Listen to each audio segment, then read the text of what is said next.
Buenos días, hermanos. Buenos días, ahora sí.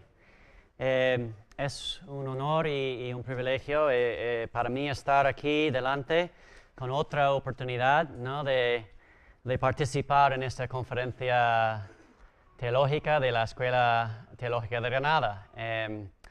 Y quiero comenzar por decir que uno de los más grandes privilegios que he tenido es a lo largo de estos 3 o 4 años que he estado involucrado con la escuela de conocer a hermanos que forman parte del equipo de liderazgo de esta escuela, que realmente es un equipo excepcional y es interesante, somos distintos, no somos diferentes.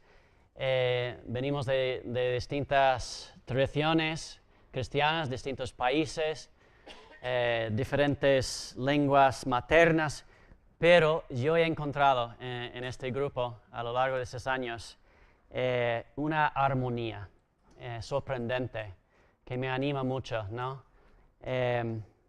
Y no solo por la fe en Cristo que sí tenemos, ¿no? con muchas personas en este mundo, pero también por la bendición adicional de compartir la misma visión teológica, ¿no? de cómo entender y comprender y enseñar la palabra de Dios, la cual está siendo proclamada muy claramente en esta conferencia, ¿no? Este año. Pero hay una bendición más que quiero decir antes de empezar, y es, para mí es un privilegio tan grande, aún más, creo, contar con algunos de vosotros como alumnos a lo largo de estos 3 años. Y no puedo decirte lo grande que es para un profesor tener alumnos motivados y hambrientos para aprender las cosas de Dios. Es una bendición muy grande y estoy... cada vez que me da el privilegio de enseñar una clase, es una bendición tan grande en mi vida, ¿no? Y no solo eso, pero que yo doy clases de historia, además. O sea que el tema más aburrida, según algunos, ¿no? Por eso me han puesto la primera charla, ¿sabes? Son muy sabios, porque si fuera por la tarde no habrá esperanza. Yo siempre digo en mis clases que la verdad es que para mí la historia es interesante por muchas razones, pero en primer lugar porque es un desastre. Es un desastre la historia. Pero a pesar del desastre, Dios es soberano. Dios es soberano. Y de hecho nuestro Dios es un Dios de la historia. Porque no adoramos a un Dios de filosofía, de un concepto, de un Dios lejano. No, adoramos a un Dios que se injertó en la historia humana, en la persona de Jesucristo, con fecha, con año. Y por eso me anima mucho, ¿no? El tema de la historia. Bueno, el tema de la conferencia este año, si no lo sabes todavía, no sé qué deciros, ¿no? Porque tienes que ser no solo sordo, pero ciego, creo, porque no solo ha sido mencionado varias veces, pero tenemos aquí un cartel ahí, más grande no puede ser, tenemos otro aquí, y otro aquí. De hecho me pone un poco nervioso ver tantas cabezas grandes de Lutero, y no estoy seguro si es muy contento por su cara. Bueno, es 500 años de la Reforma y con un enfoque, ¿no? de las 5 solas. 5 solas. Entonces, quiero empezar con esta pregunta. ¿Por qué 500 años? Así que, bueno, porque este año, 2017, consideramos que es el 5º centenario de la Reforma. ¿Qué sucedió precisamente hace 500 años? Es una pregunta interesante, ¿no? Y la respuesta es que hace 500 años hubo un joven monje, Agustino, de Alemania, que también era, por cierto, un nuevo profesor en la universidad ahí en Wittenberg. Y él escribió una lista de declaraciones teológicas que tenían este párrafo de introducción. Voy a leerlo. Por amor a la verdad y por el deseo de aclararla, el reverendo Padre Martín Lutero, maestro de artes y teología sagrada y profesor ordinario en Wittenberg, pretende defender las siguientes afirmaciones y disputarlas en este lugar. Por lo que pide que quienes no pueden estar presentes para discutir con él, que hagan el favor de hacerlo en su ausencia por escrito. En el nombre de nuestro Señor Jesucristo. Amén. Esas son sus palabras, su introducción a una lista de 95 declaraciones que más tarde se conocieron como las 95 tesis de Lutero. Según los historiadores, fue el día 31 de octubre de 1517 cuando Lutero envió por correo las 95 tesis junto con una carta dirigida a esta persona, Alberto de Brandenburgo. Era el arzobispo de la región de Mainz. Y esta es la fecha que ahora se considera el comienzo de la Reforma y se conmemora anualmente como el Día de la Reforma. Pues también hay otra tradición que ahora, con todas las investigaciones y este mundo escéptico en donde vivimos, es discutida, esta otra tradición, por varios historiadores modernos, que Lutero también fijó esta lista, 95 tesis, este mismo día en la puerta de la iglesia Todos los Santos, que es la iglesia principal de la ciudad de Wittenberg. Y posiblemente también en las puertas de otras iglesias en esta ciudad para anunciar su intención de tener un debate público.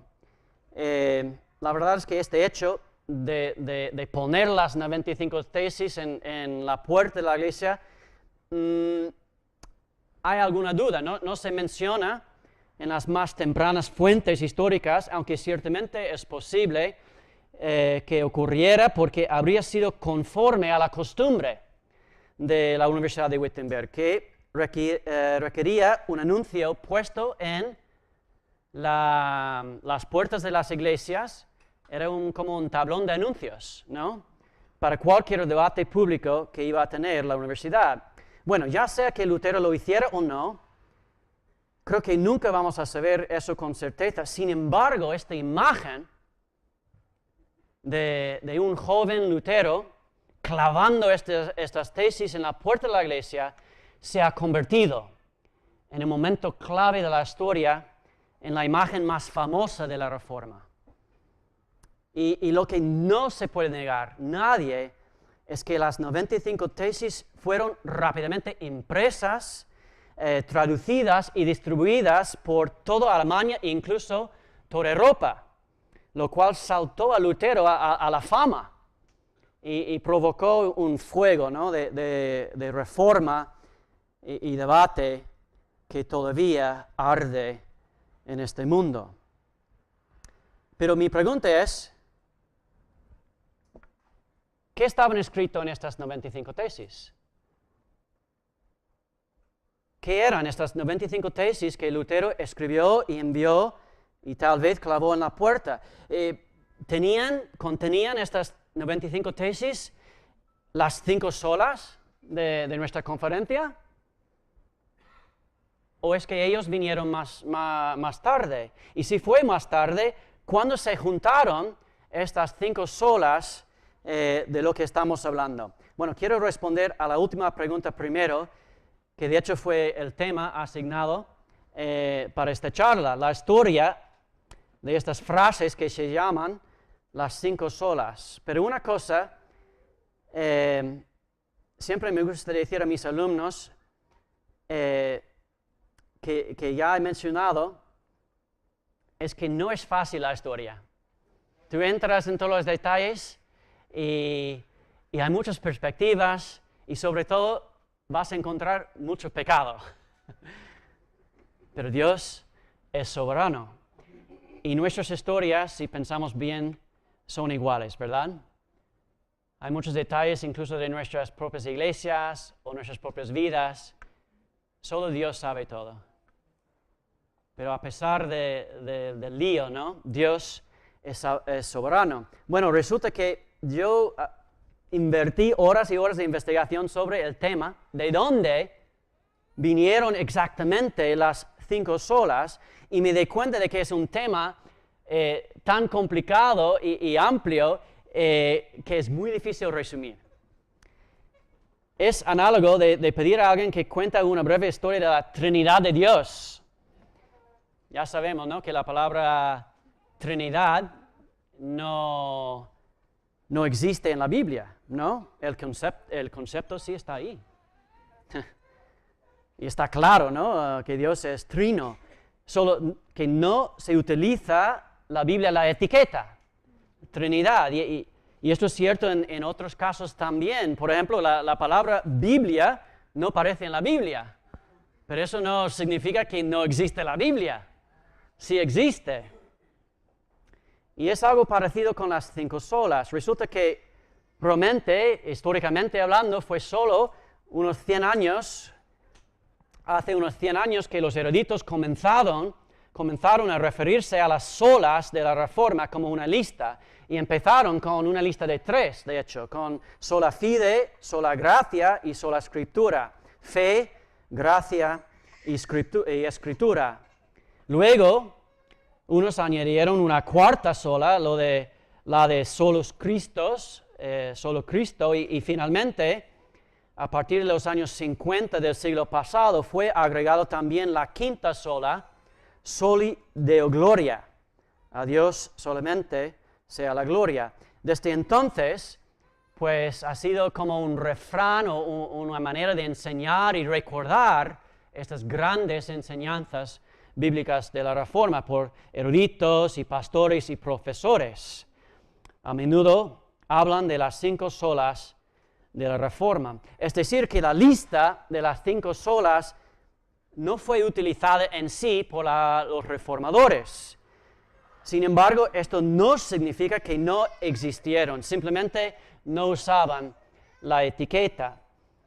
De hecho, la lista de las 5 solas para mí es la mejor manera de recordar y resumir estas grandes verdades bíblicas que los reformadores no descubrieron, redescubrieron en el tiempo de la Reforma. Y entonces predicaron y defendieron, y en algunos casos, por las cuales también dieron su vida. Ahora vamos a volver a la primera pregunta. Entonces, hace 500 años, las 95 tesis, ¿qué son? ¿De qué se tratan? Puesto que la doctrina más famosa, tal vez, expuesta por Lutero, es sola fide, la salvación solamente mediante la fe, algunos han pensado, bueno, tiene que ser eso, ¿no?, el tema principal de las 95 tesis, pero no. De hecho, todos sus escritos y pensamientos sobre eso realmente vino después. Cuando Martín Lutero escribió las 95 tesis, eso fue al principio de su carrera, antes de que había desarrollado como teólogo y mucho antes de que fue considerado líder del movimiento reformado. Es decir, que en el año 1517, que celebramos hoy, y a lo largo de este año, como 500, quinto centenario, Lutero todavía era un fiel monje agustino, católico, sin intenciones cualquiera de causar una reforma. En realidad, todas las tesis de Lutero se centran en un solo tema, de lo cual ahora mismo, hoy en día, no hablamos mucho. Y el tema era las indulgencias. Indulgencias. ¿Qué son estas? Bueno, para entender lo que son, necesitamos saber algo más de la historia. En la enseñanza de la iglesia en aquel entonces, una indulgencia era una declaración de la iglesia recibido por una persona que reduce la cantidad del castigo que uno tiene que pagar por los pecados cometidos. Y podría ser un castigo en esta vida, ¿no? Algo incluso mandado por un sacerdote, o podría ser una reducción del castigo después de la muerte, lo cual supuestamente ocurre en el purgatorio. Y bueno, lo que tenemos que entender es que la fe cristiana a lo largo de siglos, en su mayoría se ha convertido en un sistema religioso, de mérito, de logros, y había varias maneras de aumentar tu mérito o reducir tu castigo, y no solo con indulgencias, también por muchas otras vías, por observación de días santos, por veneración de santos o reliquias, dando limosnas, haciendo peregrinajes. Todos estos deberes religiosos, según el sistema, podrían añadirte, ¿no?, mérito o quitarte incluso el castigo del pecado. Y no sé si para algunos de vosotros tal vez eso es algo impensable, nunca has pensado en ese sistema, ¿no?, religioso que existía.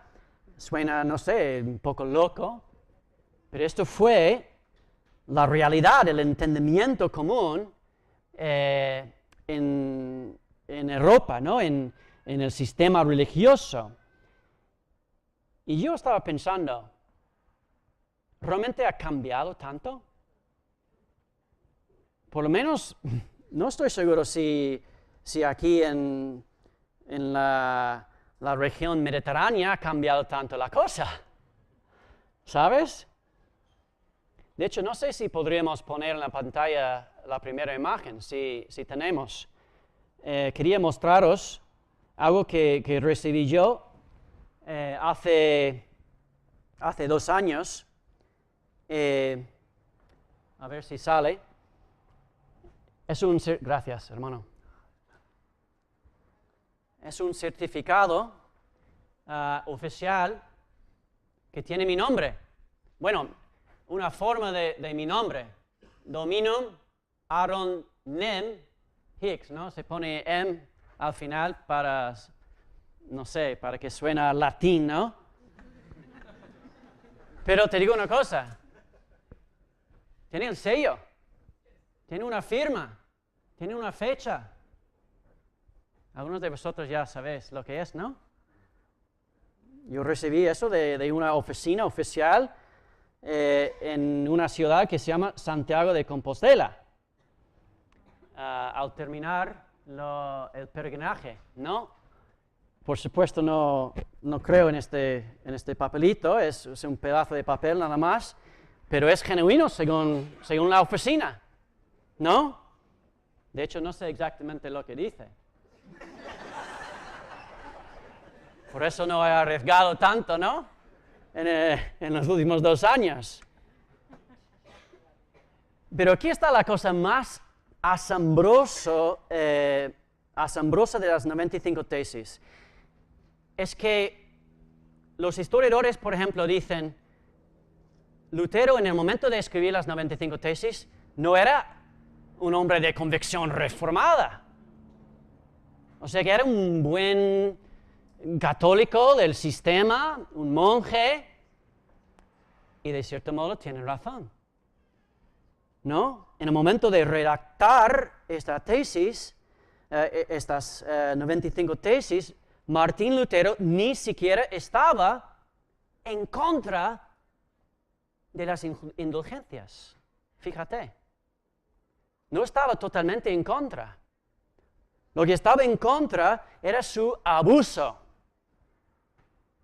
O sea que todavía era un buen monje tratando de obedecer y respetar las leyes y tradiciones de la iglesia, aunque eran equivocados, según la palabra de Dios. Y así realmente las 95 tesis escribió Martín Lutero en contra del abuso de las indulgencias, por cómo las estaban vendiendo y comprando sin tomarlos en serio, sin juntarlos con una actitud interior del corazón, ¿no? Y no sé si os acordáis, pero acabo de mencionar que Lutero envió sus 95 tesis a un hombre quien se llamaba Alberto de Brandenburgo, era el arzobispo de la región de Lutero. Pero podemos preguntar, ¿por qué a él? Bueno, hay una razón, hay una historia detrás. Ya desde 1507, el Papa Julio II había concedido una indulgencia, una proclamación de que podrían, por una ofrenda, una limosna, colaborar con ayudar en la construcción de la nueva Basílica de San Pedro en Roma. Y ahora, en 1514, el nuevo Papa León X renovó esta indulgencia, porque no estaba terminado todavía. O sea que, tú sabes, si cuesta mucho una reforma de un local aquí en Granada, pues imagínate Basílica de San Pedro. Eso estamos hablando de fondos, ¿no? Entonces, el siguiente Papa, León X, renovó la indulgencia y en el territorio de Wittenberg el permiso fue otorgado a este arzobispo Alberto de Brandenburgo para promover esta indulgencia, pero con un pequeño cambio. ¿Qué cambio? Bueno, resulta que la historia nos cuenta que el arzobispo Alberto era un hombre de negocios, ambicioso, tenía muchos planes para expandir, ¿no? De hecho, había contraído una gran deuda con algunos famosos banqueros de Alemania. Le habían alentado mucho dinero por algunos proyectos que tenía en mente, estaba construyendo una nueva diócesis, ¿no? Pero estaba apretado para pagar estas deudas.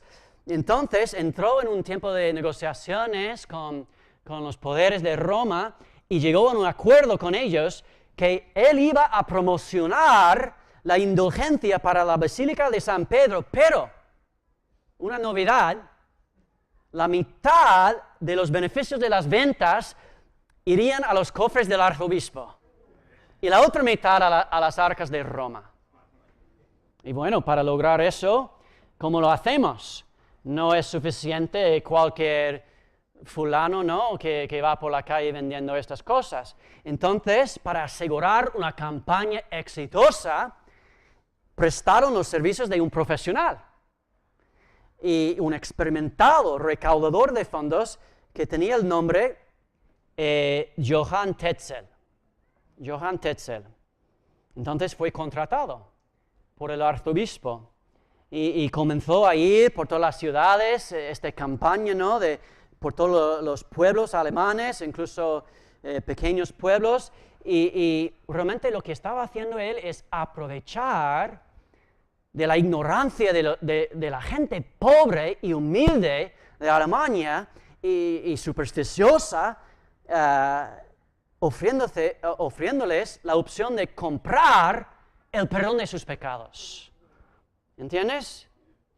Y no solo para ellos, también podrían comprar, han ampliado la campaña, ¿no?, la liberación de sus familiares de los fuegos del purgatorio. Y utilizaron todo tipo de herramienta creativa, teatros, pues mucha, con gente vestida de diablo y mucho fuego y cosas para inducir, ¿no?, miedo en la gente y para provocar, ¿no?, este temor del purgatorio, infierno y así. soltarles de sus monedas, ¿no? Y precisamente en 1517, esta campaña de Tetzel estaba en plena función y estaba teniendo mucho éxito. Incluso, según algunas fuentes históricas, algunos de los miembros de la iglesia, de los feligreses de la iglesia de Martín Lutero, querían juntarse a la fiesta, ¿no? O por lo menos saber lo que estaba pasando, tomaron sus vacaciones y se fueran a otras ciudades para escuchar a este predicador de indulgencias, Tetzel, ¿no? Incluso Lutero, en una de las 95 tesis, no tengo el número aquí, pero tú puedes buscarlo, escribió uno de los refranes que utilizaba Tetzel en su campaña de indulgencias. Y escribió lo siguiente, que decía Tetzel: tan pronto caiga la moneda en la cajuela, el alma del difunto al cielo vuela. Un profesional. Así que en las 95 tesis, Lutero estaba molestado, ¿no? Quería escribir contra este abuso de poder de la iglesia para recaudar fondos y aprovechar de los pobres que no tenían dinero para eso y para algo inútil, ¿no? Es decir, que podríamos decir la preocupación central de Lutero en 1517 era el abuso de la religión, la mezcla de religión y dinero, ¿no? Bueno, muy actual el tema, ¿verdad? Y ojo, también en algunas iglesias evangélicas. Pero aquí es donde quiero ir con todo eso esta mañana. A pesar de que las 95 tesis no se refieren a las 5 solas en sí, creo que sí son justamente consideradas la chispa de la Reforma, porque contenían lo que quiero llamar semillas. Las semillas de las 5 solas. Fueron semillas que habían sido plantadas en el corazón de Lutero por la palabra de Dios. Y fueron semillas que serían regadas por el Espíritu de Dios durante los próximos años de su vida y semillas que llegarían a ser enormes árboles de la Reforma, que no podrían ser derribados por manos humanas, ni poderes eclesiásticos, ni por el poder del diablo. Árboles fuertes de la Reforma, las 5 solas. Y quiero mostrar esas semillas en la siguiente manera. No tenemos tiempo, tampoco sería tan interesante leer todas las tesis.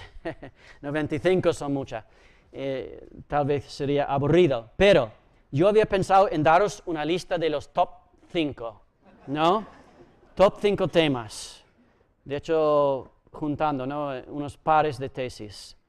Y eso para ver semillas de las 5 solas, incluso antes de que Lutero tenía en mente un cambio grande en el sistema religioso, antes de que tenía en mente una reforma, ¿no? Antes de que tal vez tenía muy clara la enseñanza bíblica que fue redescubierto a lo largo de la Reforma. Pero Dios estaba hablando, Dios estaba obrando.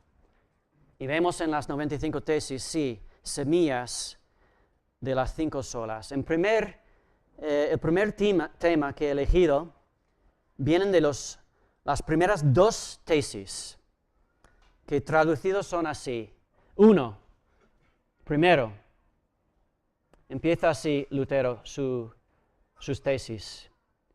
Cuando nuestro Señor y Maestro Jesucristo dijo: arrepentíos, ha querido que toda la vida de los creyentes fuera una vida de arrepentimiento. Segundo, 2.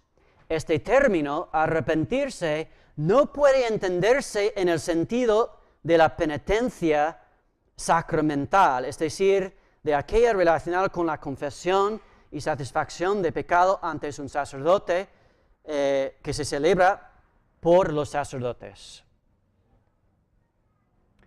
¿Qué significa esto, estas tesis? ¿Por qué Lutero dice esto? Si tienes una Biblia, quiero que abras al Evangelio de Mateo. Porque realmente Lutero está empezando con una cita, una referencia que viene del primer Evangelio, el Evangelio de Mateo, de la Biblia. Mateo capítulo 4 y versículo 17, dice así: desde entonces comenzó Jesús a predicar. O sea que ese es el tema principal de la predicación de Jesús. Y a decir: arrepentíos, porque el reino de los cielos se ha acercado. Bueno, eso también aparece en otros evangelios, ¿no? En el evangelio de Marcos también, y también aparece en otro sitio en el evangelio de Mateo. Pero lo que quiero decir es que con este versículo comienza Lutero sus 95 tesis, pero algo interesante, porque Lutero tenía 2 Biblias, y eso era recién logrado por un hombre que se llamaba Erasmus. Por eso llamamos Erasmus los estudiantes que vienen a Granada para estudiar. Un hombre erudito del Renacimiento, y él había redescubierto la versión de la Biblia en griego, en el idioma original del Nuevo Testamento. Entonces, por primera vez, y eso fue terminado justo un año antes, por primera vez, desde los primeros siglos, Lutero tenía la ventaja de 2 Biblias. Uno era en el griego, y obviamente tenía que aprender el griego. El otro era la versión oficial de la Iglesia católica. ¿Y en qué idioma estaba escrita? En el latín. Interesante, porque en la versión oficial, la versión latina que se llamaba la Vulgata, decía en este versículo 17 otra cosa. Mira lo que decía. Bueno, hasta el día de hoy, si buscas una Vulgata, dice así: desde entonces Jesús comenzó a predicar y a decir: haz penitencia, porque el reino de los cielos se ha acercado. ¿Veis la diferencia? En la versión latina hubo realmente un error en la traducción de la palabra original. San Jerónimo lo tradujo hacer penitencia, que sí, en principio debe ser vinculado con arrepentimiento, pero hermanos, no es lo mismo. La palabra original allí significa hacer, sentir pesar por haber hecho o haber dejado de hacer algo y desear un cambio de mente y de corazón. Es decir, arrepentirse. El arrepentimiento es una obra que Dios hace dentro de nosotros, es decir, en primer lugar, es una obra interior, que luego sí demuestra en hechos externos, pero la penitencia es otro concepto en la tradición de la Iglesia. Es una obra exterior, en primer lugar. Es un sacramento de la Iglesia impuesto por un sacerdote, una obediencia en hechos o por dar dinero que supuestamente puede reducir el castigo de tu pecado. El uno es de origen divino y el otro es de origen humano, un invento de la Iglesia. Y hermanos, no es por casualidad que Lutero empezó sus 95 tesis con este versículo y con una definición de lo que es el arrepentimiento verdadero. Y aquí, hermanos, veo las semillas de sola fide, solo por la fe, que la salvación solo puede ser recibida y experimentada cuando ponemos nuestra fe en aquel que murió por nosotros, excluyendo la posibilidad de que nuestras obras pueden contribuir. Como dice en Efesios, capítulo 2, nosotros sabemos todos este versículo. ¿Por qué? Por gracia sois salvos por medio de la fe. Y esto no de vosotros, pues es don de Dios, no por obras, para que nadie se gloríe. Eso es sola fide. Y aunque no usaba la palabra fe aquí, incluso no usaba la palabra fe en todas las 95 tesis. Lutero estaba hablando de un arrepentimiento genuino y constante y interno de nuestro corazón, que, hermanos, es la otra cara de la moneda de una fe genuina. Bueno, otra semilla. Encontramos en las tesis números, he juntado números 32 y 36. 32 dice así, Lutero escribe, en el camino a la condenación eterna están ellos y sus maestros que creen que están seguros de su salvación a través de indulgencias. Y 36 dice así, todo cristiano que siente sincero arrepentimiento y aflicción por sus pecados tiene una remisión perfecta del pecado y la culpa, incluso sin cartas de indulgencia. Es el mismo tema, ¿verdad? Aquí también vemos semillas de sola fide, ¿no? La salvación no por obras de indulgencias, pero por una fe genuina, evidenciada por un sincero arrepentimiento. Bueno, vamos a 5. Tercera semilla de las olas que veo en las tesis de Lutero, números 53 y 54. Se leen así, 53. Son enemigos de Cristo y del Papa los que para predicar indulgencias ordenan suspender la predicación de la palabra de Dios en las iglesias. Y 54, es una ofensa a la palabra de Dios cuando en un mismo sermón se dedica tanto o más tiempo a las indulgencias que a la palabra de Dios. ¿Sabes lo que está diciendo aquí, no? Que estos predicadores profesionales, recaudadores de fondos, que estaban diciendo, entrando en las iglesias diciendo, mira, permiso, pero yo quiero el púlpito, tengo un mensaje importante del Papa, pero no predicaban la palabra. Hermanos, en eso veo la semilla de sola escritura. Sola escritura, la primacia de la predicación de la palabra de Dios, la autoridad de la palabra de Dios. Unos años después, Lutero escribió lo siguiente. Aquellas cosas que no han sido entregadas por Dios en las Sagradas Escrituras deben distinguirse claramente de aquellos que han sido inventadas por los hombres en la iglesia. No importa cuán eminentes sean en santidad o erudición. Eso es una cita de Cautiverio Babilónico.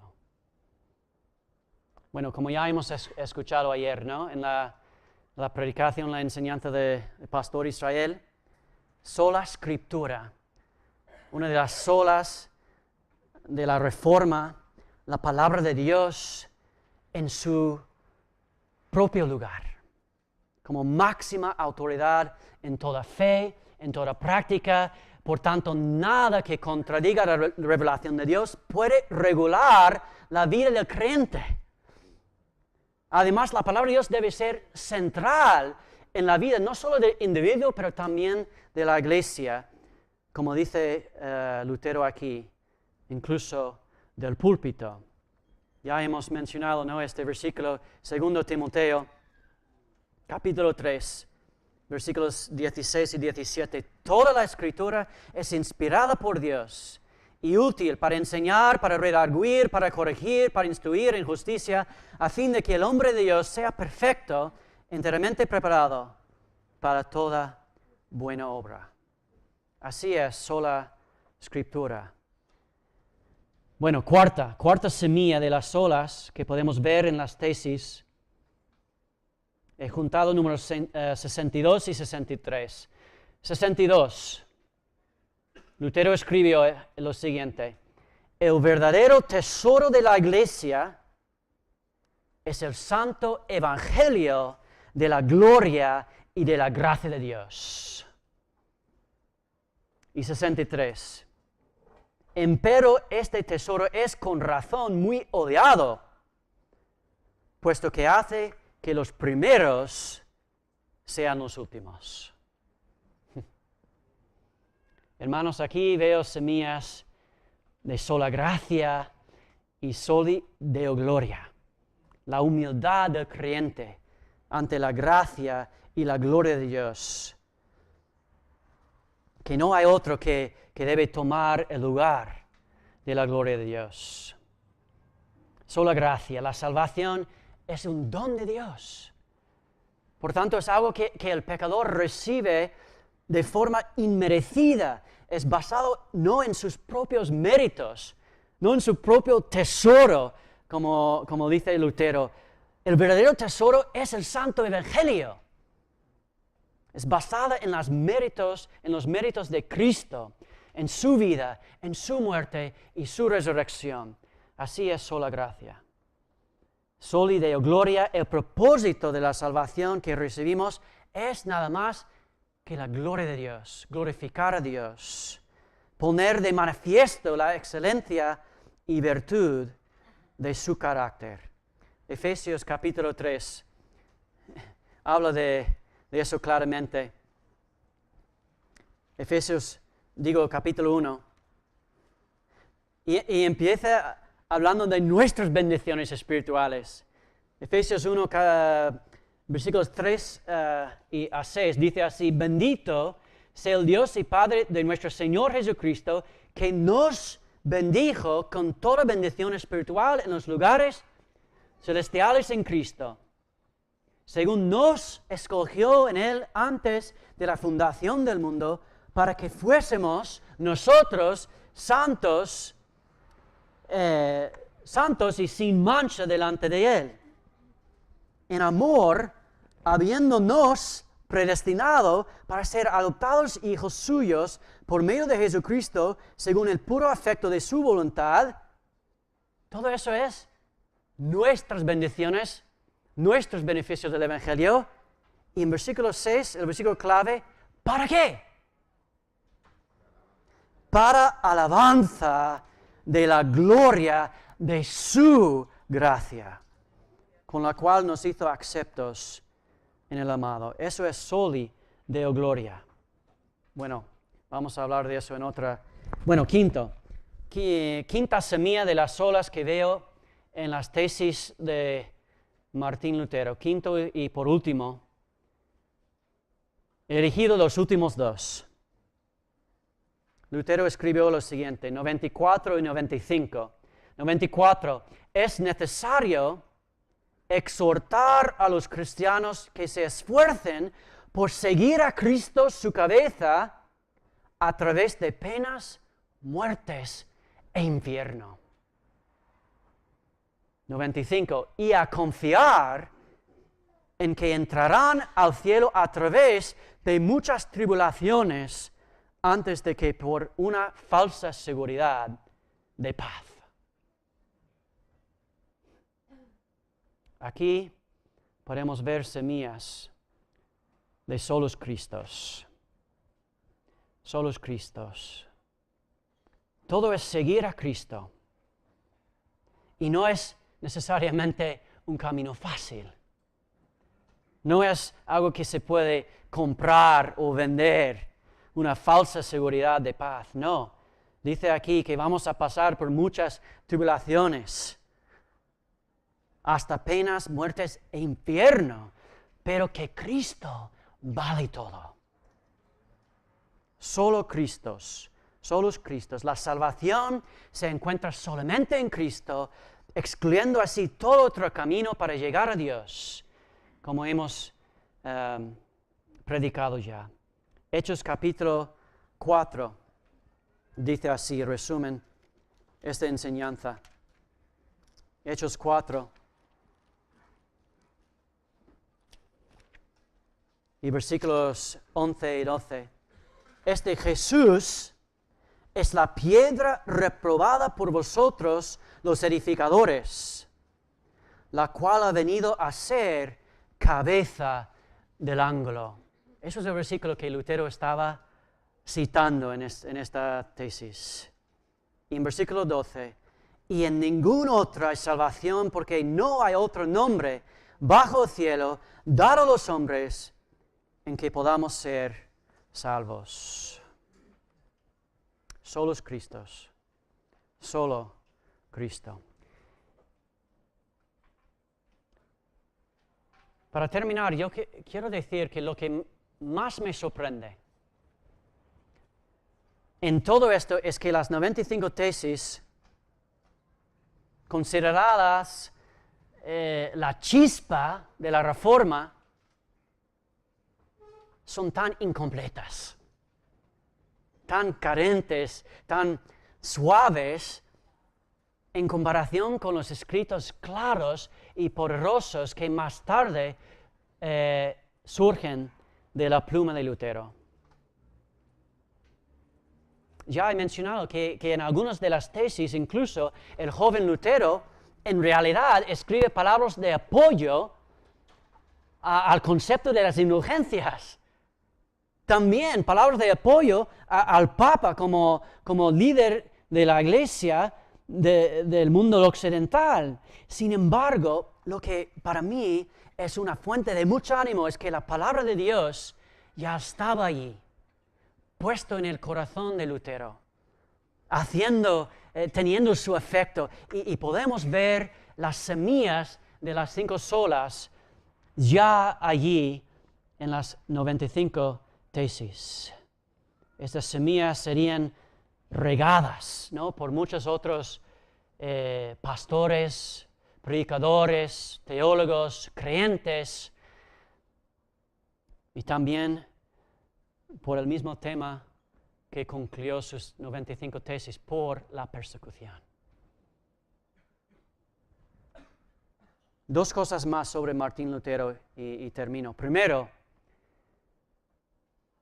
no podemos negar, Martín Lutero era una persona impresionante en la historia de la fe cristiana. Era una persona usada por Dios. Era un instrumento útil en la obra del Señor para renovar la Iglesia de Cristo. Pero definitivamente era un jabalí en la viña de la Iglesia, como dijo el Papa. No era un hombre perfecto.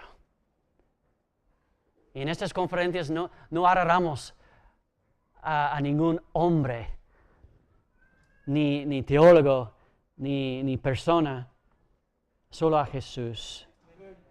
Solo a Jesús. No era perfecto, su legado era mezclado, una mezcla de cosas buenas y cosas no tan buenas. Una de las frases que salieron de la Reforma para describir la justificación por fe sale en el latín simul justus et peccator, que significa que un cristiano, un creyente, es al mismo tiempo justo y pecador, porque no está perfeccionado hasta que llega al cielo. Y ciertamente, hermanos, esa frase encaja bien la vida de Martín Lutero.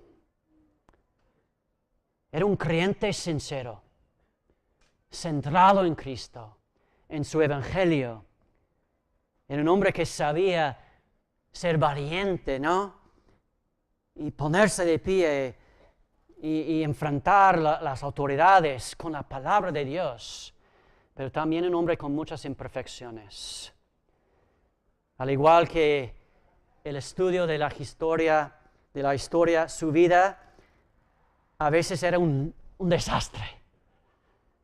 Pero Dios es soberano.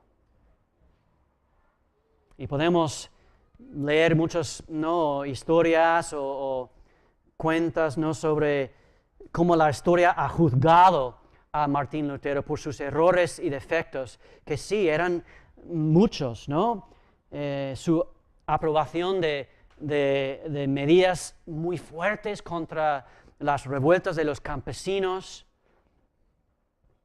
sus escritos antijudíos, sus duras críticas de las personas, su a veces falta de control, ¿no? de su lengua, por sus largos episodios de depresión, por su falta de voluntad a veces de buscar una verdadera unidad entre los reformadores. Pero hombre, hermanos, nadie puede negar el valor de Lutero en las manos de Dios, su tenacidad, su compromiso con todo corazón con la palabra de Dios y sobre todo su incansable insistencia en estas grandes doctrinas de la Biblia que resumimos con estas 5 solas. Solamente la Escritura revela una salvación por la gracia, mediante la fe en Cristo, para la gloria de Dios. La segunda y última cosa que quiero decir sobre Lutero y su relación con las 5 solas, sería error pensar que él estaba construyendo esta casa de la Reforma a solas. No fue así. Tenía a su lado muchos luchadores, muchos que estaban impactados por la palabra de Dios, muchos que estaban luchando en sus propias iglesias, muchos nombres que no sabemos, porque no llegaron a ser famosos. Pero estaban ahí en sus iglesias locales, luchando por la palabra de Dios y las verdades del Evangelio. También estaba construyendo sobre los cimientos de generaciones y generaciones de otros reformadores anteriores, y podemos pensar en nombres como Pedro Waldo, como Juan Wycliffe, como John o Juan Hus y otros, la mayoría de los cuales nunca llegaron a ver un verdadero cambio en la iglesia de su época. Pero seguían obrando, trabajando. Y estos también estaban construyendo sobre los padres apostólicos, y estos sobre los apóstoles mismos, y estos apóstoles sobre Cristo, la palabra viva de Dios. Y solo una historia para terminar y ilustrar esta conexión entre los reformadores. El pastor Israel mencionó ayer, Juan Hus, el reformador checo, vivió un siglo antes de Lutero, ¿no? Lo que la mayoría de la gente no sabe es que hay una conexión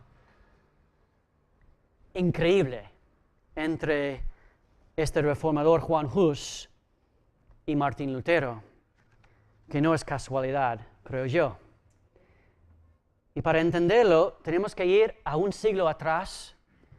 Juan Hus, su apellido Hus, es la palabra en checo para ganso. Eso, de hecho, también es curioso, pero nació en la tierra, en la región de Husinec, que también es la palabra en checo para tierra de ganso. O sea que era un ganso de la tierra de ganso, de los gansos. Era en la región de Bohemia, ¿no? Nacido en una familia pobre, humilde, campesinos. No tenía una manera de seguir adelante. Era o seguir siendo un pobre campesino o buscar otro camino. Entonces se unió al sacerdocio. Era un camino, ¿no?, para salir de la pobreza, para buscar una vida mejor. Lo que pasa es que al llegar a ser sacerdote, también empezó a leer la palabra de Dios. Y Dios empezó a tocar su vida. Y empezó a predicar con poder la palabra de Dios. En principio en la capilla, en la ciudad de Betlehem, ahí, pero luego pasó a servir en la universidad en Praga. Incluso tenía tanta habilidad, tanta pasión, que llegó a ser jefe de la Facultad de Filosofía en Praga. Y lo que tienes que entender es que Hus empezó como sacerdote humilde, tenía mucho contacto con otros sacerdotes, sabía el estado del sacerdocio y de la iglesia de su época, y fue un tiempo de mucha inmoralidad entre los sacerdotes. Entonces pronto pues comenzó a predicar sermones fuertes contra la inmoralidad del clero, tanto que un grupo, según los historiadores, se juntaron y lo denunciaron al arzobispo diciendo, eso va a perjudicar nuestras iglesias, nuestros ministerios, no puede seguir predicando así, que aunque es verdad que estamos en este estado, los sacerdotes. También mientras Hus leía las Escrituras y observaba cómo los papas de su época abusaban de su poder, concluyó que la autoridad papal no era suprema, sino más bien era una autoridad derivada y subordinada a la Santa Escritura. Entonces, su entendimiento sobre la autoridad de la Escritura realmente se incendiaron cuando empezó a leer obras de otro reformador con el nombre de John Wycliffe, un inglés.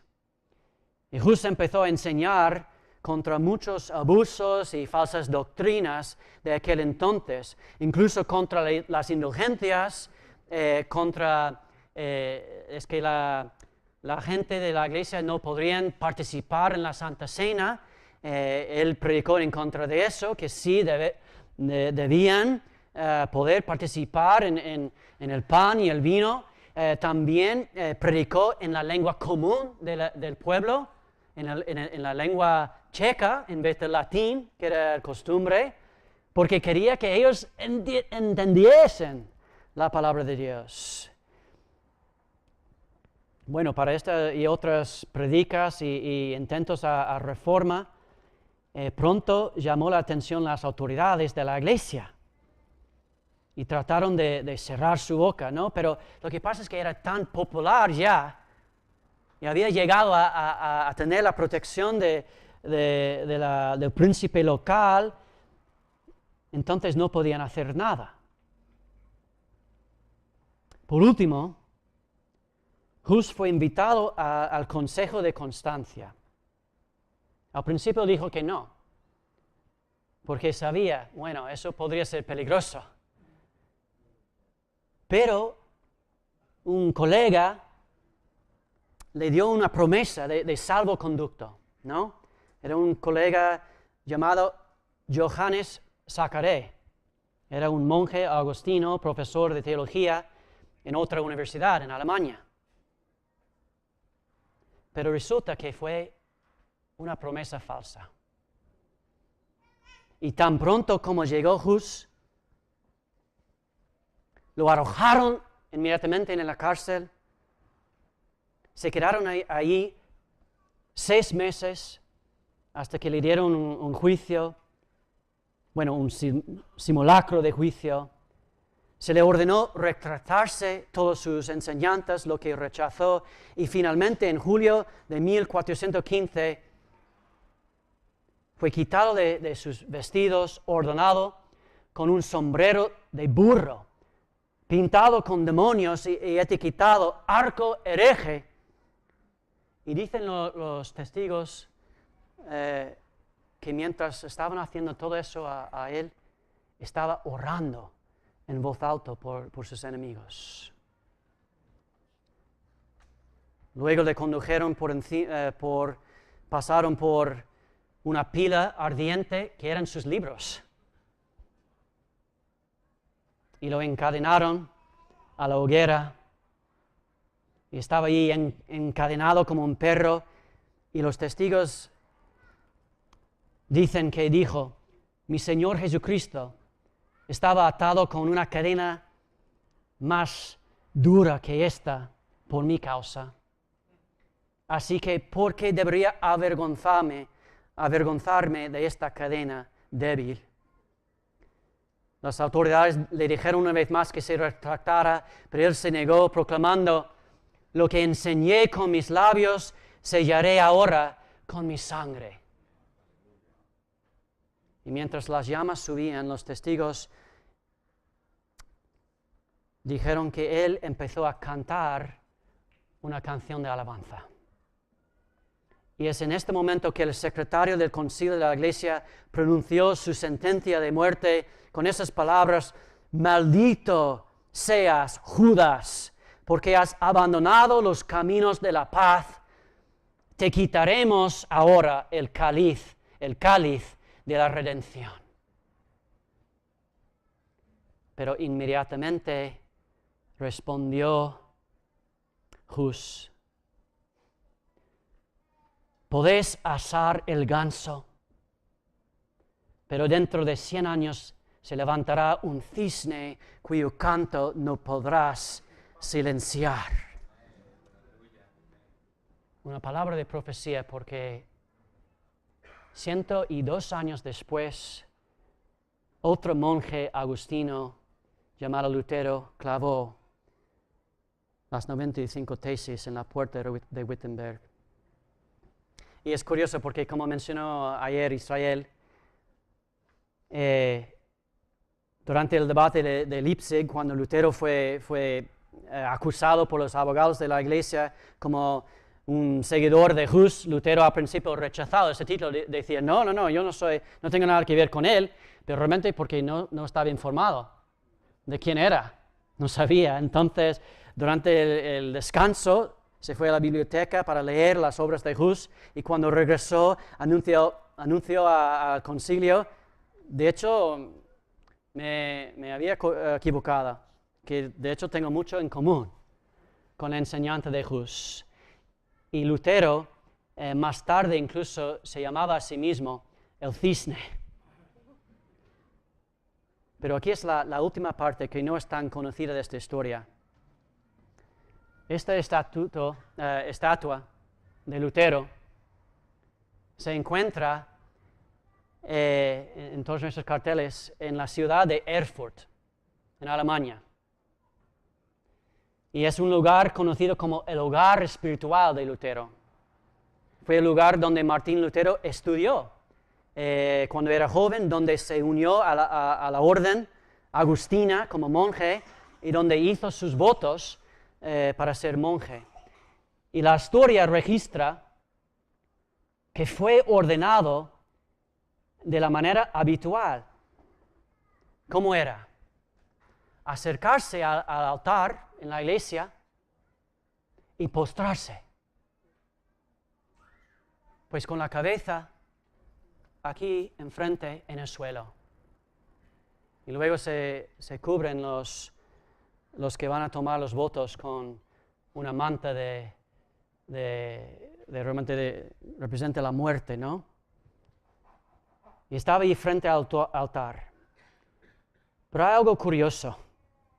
Y no sé si tenemos esta foto. Porque este altar en la iglesia de Erfurt, justo delante hay una lápida.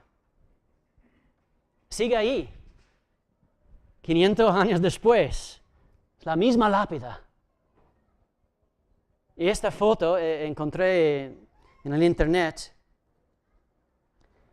Y lo que puedes ver es que hay un nombre ahí en esta lápida. Johannes Zacharie. Es el nombre del hombre que traicionó a Juan Hus.